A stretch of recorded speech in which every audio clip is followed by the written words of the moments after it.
درود به تو همراه عزیزم. خوشحالم که دوباره با یه ویدیو دیگه توی کانال راه استاد بزرگ در کنارتم. توی این مجموعه ویدیوها قراره با هم یه مسیر واقعی، عمیق و تأثیرگذار رو شروع کنیم. مسیری برای شناخت درست مفهوم ثروت، باز کردن گره‌های پنهون ذهنی و ساختن یک ذهنیت قدرتمند برای جذب، نگهداری و مدیریت هوشمندانه ثروت.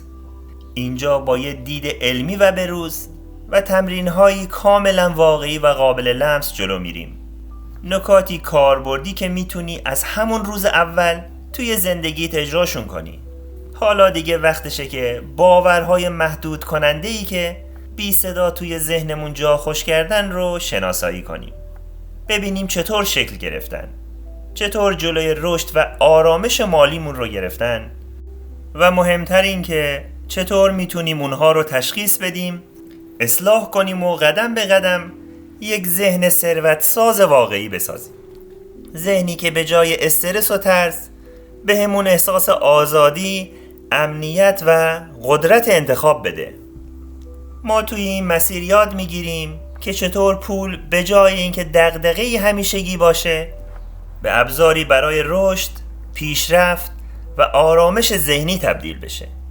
پس اگه آماده‌ای، وقتشه که با همین سفر درونی رو شروع کنیم، جایی که هر قدمش میتونه تو رو به نسخه‌ای قوی‌تر، آگاهتر و ثروتمندتر برسونه. امروز میخوایم وارد دنیایی بشیم که خیلی ها توش گیر افتادن بدون اینکه حتی خودشون هم بفهمن. یه دنیای پنهون که پشت خیلی از سردرگمی‌های مالی ما قایم شده.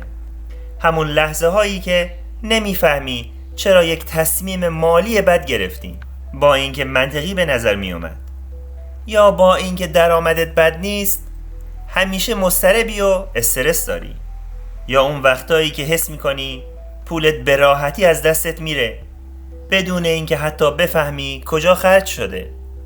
شاید بارها به خودت گفتی من که حواسم هست، چرا باز به مشکل میخورم؟ چرا نمیتونم یک الگوی مالی درست برای خودم بسازم؟ چرا بعضیا با پول راحتن ولی من همیشه توی استرسم؟ و اینجاست که باید بدونی مسئله فقط پول نیست. موضوع ذهنیتیه که درباره پول داری. باورهات، افکارت، برنامه نویسی های پنهونی که توی ذهنت اتفاق افتاده، حتی بدون اینکه بدونی. ما به این ذهنیت ها میگیم مانی اسکریپتس، یعنی باورهای ناخودآگاه درباره پول. این واژه رو اولین بار دکتر براد کلانس، روانشناس معروف مالی، معرفی کرد. به زبان ساده یعنی باورهای ناخودآگاهی که از کودکی در ذهن ما شکل گرفتن و حالا بی صدا تصمیم هامون درباره پول رو هدایت میکنن. یادت هست وقتی بچه بودیم چطور رفتار مالی آدمهای دور و برمون رو نگاه میکردیم؟ حرفایی که درباره پول میزدن، اینکه پدر مادر ما چطور خرج میکردن، پسنداز میکردن یا از پول میترسیدن، یا چیزهایی که تلویزیون، مدرسه و یا حتی جمعهای فامیلی درباره پول شنیدیم. همه اینها مثل یک نوار ضبط شده توی ذهن ما ثبت شدن بدون اینکه حتی متوجهشون باشیم. و حالا سالها بعد وقتی بی دلیل ولخرجی میکنیم، یا از یک خرید بی منطق خوشحال میشیم، یا وقتی با وجود درآمد خوب باز هم استرس پول داریم طبق همون باورهای پنهان عمل میکنیم. اون داستانهای ناخودآگاهی که زیر پوست ذهنمون فعالن و بیخبر ازشون تصمیم میگیریم. اما خبر خوب اینه، اگه این باورها رو بشناسیم میتونیم تغییرشون بدیم و بالاخره کنترل مالیمون رو به دست بگیریم. حالا بریم ببینیم باورهای ناخودآگاه درباره پول چیا هستن. دکتر براد کلانس باورهای ذهنی درباره پول رو به 4 دسته تقسیم میکنه که امروز قرار این باورها رو بشناسیم. اولین باور اجتناب از پوله. این باور خیلی آروم و بی صدا عمل میکنه، ولی میتونه سالها تو رو از ثروت واقعی دور نگه داره. حالا با دقت گوش کن تا نشونه های این باور رو بهت بگم تا بتونی به راحتی پیداش کنی. آدمایی که این باور رو دارن معمولاً ته ذهنشون پر از فکرهای مثل پول چرک کف دسته، ثروتمند بودن یعنی خودخواه بودن، هر کسی لیاقت ثروتمند شدن رو نداره. این فکرها ممکنه از دوران کودکی، تربیت خانوادگی و یا حتی تجربه های سخت و تلخ مالی شکل گرفته باشن و چون ناخودآگاهن خیلی وقتا اصلا حواسمون نیست که داریم طبق اونها زندگی میکنیم، اما اثرشون خیلی عمیقه. اگه این باور توی ذهنت باشه ممکنه رفتارهایی مثل این ازت سر بزنه: پرداخت قبضها و قسط‌هات رو هی عقب میندازی، از چک کردن موجودی حسابت فرار میکنی چون استرس میگیری، از صحبت کردن درباره پول با همسر و یا خانوادت تفره میری، وقتی حتی خرج واجبی انجام میدی احساس گناه یا شرم میکنی. این رفتارها معمولاً از یک ترس یا اضطراب درونی نسبت به پول میان.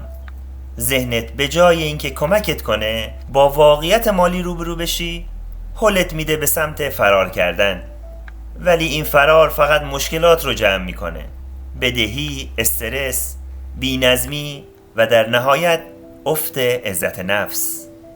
باور ذهنی دوم پرستش پوله. وقتی فکر میکنی پول ناجی توه، تا حالا از کسی شنیدی بگه فقط یکم پول بیشتر داشتم همه چی درست میشد، یا پول نیست که دارم زجر میکشم، اگه پول بیاد همه چی درست میشه؟ این جمله ها همونیه که ذهنیت پول پرستی رو نشون میده. توی این باور پول تبدیل میشه به تنها نجات دهنده، تنها منبع خوشبختی، تنها راه رسیدن به آرامش. حالا با دقت گوش کن، میخوام بگم نشونه هاش چیه و چطور بفهمی این باور توی ذهن تو هست یا نه. یکی از نشونه هاش خرج های هیجانی و بی برنامه است. مثلا یک روز حالت بده و میری یه چیز گرون میخری فقط برای اینکه احساس بهتری پیدا کنی: اگه اینو بخرم حالم خوب میشه. ولی اون حال خوب خیلی زود از بین میره چون از درون نمیاد. نشونه بعد قرض گرفتن های بی پایان برای داشتن احساس بهتره، وام گرفتن یا تا خرخره زیر قرض فرو رفتن برای چیزهایی که واقعا نیازت نبوده، فقط برای اینکه حس کنی چیزی کم نداری. کار کردن بیوقفه حتی به قیمت از دست دادن آرامشت از نشونه های این باوره. ساعتها کار بدون استراحت، بدون بودن کنار خانواده، بدون زمان برای خودت، فقط چون فکر میکنی باید بیشتر داشته باشی. این باورها تو رو وارد یک مسابقه بی پایان میکنن، مسابقه‌ای که خط پایانی نداره. هرچی بیشتر پول جمع میکنی باز حس میکنی یه چیزی کمه. رضایت و خوشبختی رو هی میندازی به وقتی که به اندازه کافی پول داشته باشی، ولی اون وقتی هیچ وقت نمیاد. تحقیقات هم نشون دادن آدم هایی که پول رو منبع اصلی خوشبختی میدونن بیشتر دچار اضطراب، افسردگی و احساس ناکامی میشن، چون حقیقت ساده است: پول یه ابزار برای بهتر زندگی کردن، نه خود زندگی. باور ذهنی سوم ارزش گذاری بر اساس پوله. تا حالا این فکر یواشکی به ذهنت اومده که اگه بیشتر پول داشتم آدم مهمتری بودم؟ یا اینکه وقتی یه ماشین گرون میخرم یا یه ساعت گرون قیمت میندازم آدم ها بیشتر بهم احترام میذارن؟ این یعنی ناخودآگاه داری با خودت این معادله رو تکرار میکنی که ارزش من مساوی میزان پول یا ظاهر مالی منه. الان میخوام بهت بگم این باور چه رفتارهایی با خودش داره. کسایی که این باور رو دارن میرن سمت خریدهای نمایشی فقط برای دیده شدن، مثلا یک لباس برند، گوشی آخرین مدل یا یه وسیله‌ای که حتی شاید لازمم نداریش، ولی میخری چون حس میکنی باهاش تایید میگیری. نه از خودت بلکه از بقیه. رفتار دیگش پنهونکاری مالیه. درآمد واقعیت رو نمیگی یا بدهکاریات رو قایم میکنی چون نمیخوای کسی بفهمه اونقدر که نشون میدی پولدار نیستی. این باور باعث مقایسه همیشگی خودت با بقیه میشه. میری توی این چرخه سمی که خودت رو با دیگران میسنجی و حتی وقتی یک موفقیت خوب به دست میاری بازم به چشم نمیاد چون یکی دیگه بیشتر داره. از همه مهمتر این باور با خودش اضطراب مدام برای حفظ ظاهر میاره. همیشه یک فشار پنهون باهاته. اگه پول نداشته باشم کسی منو جدی نمیگیره و این فکر باعث اضطراب، بیقراری و حتی افسردگیت میشه. و باور ناخودآگاه چهارم صرفه‌جویی وسواسیه. وقتی پول به جای اینکه بهت امنیت بده تبدیل میشه به منبع اضطرابت. هممون بارها شنیدیم که پول رو باید با احتیاط خرج کرد یا هرچی بیشتر پسنداز کنی بهتره، ولی وقتی این احتیاط تبدیل به ترس و وسواس بشه دیگه اسمش صرفه‌جویی نیست، اسمش میشه صرفه‌جویی وسواسی.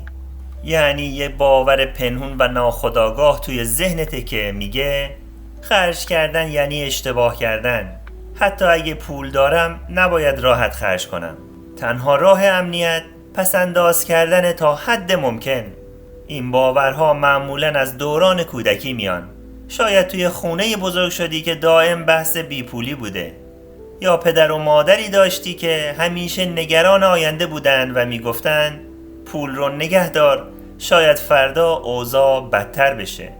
ذهنت یاد گرفته برای بقا باید همیشه جمع کنی و از خرج کردن بترسی حتی وقتی اوضاع خوبه. میخوای بدونی نشانه های این ذهنیت چیه؟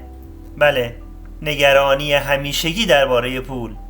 ذهنت مدام درگیر اینه که نکنه کم بیارم حتی اگه توی حسابت پول کافی باشه.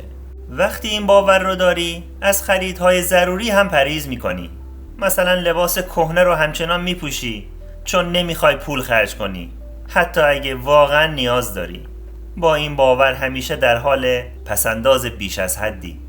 اما واقعیت اینه که پول نباید تبدیل بشه به چیزی که همیشه نگرانش باشی یا ازش بترسی. باید یاد بگیری با آگاهی خرجش کنی، نه با اضطراب. تا اینجا با هم 4 باور ناخودآگاه درباره پول رو شناختیم. اجتناب از پول یعنی ناخودآگاه از ثروت فرار کنی. پرستش پول یعنی وقتی فکر میکنی پول ناجیه. ارزش گذاری بر اساس پول یعنی وقتی خودت رو با دارایی‌هات میسنجی. و صرفه‌جویی وسواسی یعنی وقتی اونقدر از خرج کردن میترسی که نمیتونی از پولی که داری لذت ببری. اما دوست خوب من، این فقط شروع ماجراست. ما تازه داریم قدم میذاریم توی مسیری که میتونه تمام زندگی مالیت رو متحول کنه. توی ویدیوهای بعد قرار یکی یکی این باورهای مخرب رو با دقت و تمرینهای عملی و واقعی بررسی کنیم تا تو بتونی با آگاهی، شجاعت و اختیار گره‌های ذهنی رو باز کنی که شاید سالها توی ناخودآگاهت بودن و جلوی پیشرفت مالیت رو گرفتن. حالا نوبت توئه که یک قدم مهم برداری. برام توی کامنت ها بنویس کدوم باور رو توی خودت شناسایی کردی و چطور میخوای باهاش روبرو بشی. یادت باشه تحول مالی از ذهن شروع میشه. پول فقط یک عدد نیست، یک آینه است که باورهای ما رو نشون میده. اگر ذهنمون رو شفاف کنیم دنیا هم راه رو برامون باز میکنه. اگه این ویدیو برات مفید بود حتما لایک کن و اون رو با دوستات که نگرانی های ذهنی یا مالی دارن به اشتراک بذار. شاید دقیقاً همین ویدیو نوری بشه توی مسیر کسی که داره با سردرگمی یا فشار مالی دست و پنجه نرم میکنه. ما اینجاییم تا با هم رشد کنیم، آگاهتر بشیم و قوی‌تر پیش بریم. پس بیا این مسیر روشن رو با هم ادامه بدیم چون توی ویدیوی بعد قراره بریم سراغ اولین و شاید عمیق‌ترین باور محدود کننده مالی. بله، اجتناب از پول. با هم بررسیش میکنیم، مثالهای واقعی میزنیم، تمرینهای کاربردی انجام میدیم و قدم به قدم ذهنی میسازیم که نه از پول بترسه و نه از موفق شدن. اگه واقعا تصمیم گرفتی کنترل ذهن و زندگی مالیت رو خودت دست بگیری و گام‌های بزرگتری توی مسیر ثروت، عزت نفس و آزادی برداری، حتما ویدیو بعدی رو ببین. منتظرت هستم. با هم قوی‌تر میشیم. تا اون موقع مسیرت رو روشن نگه دار.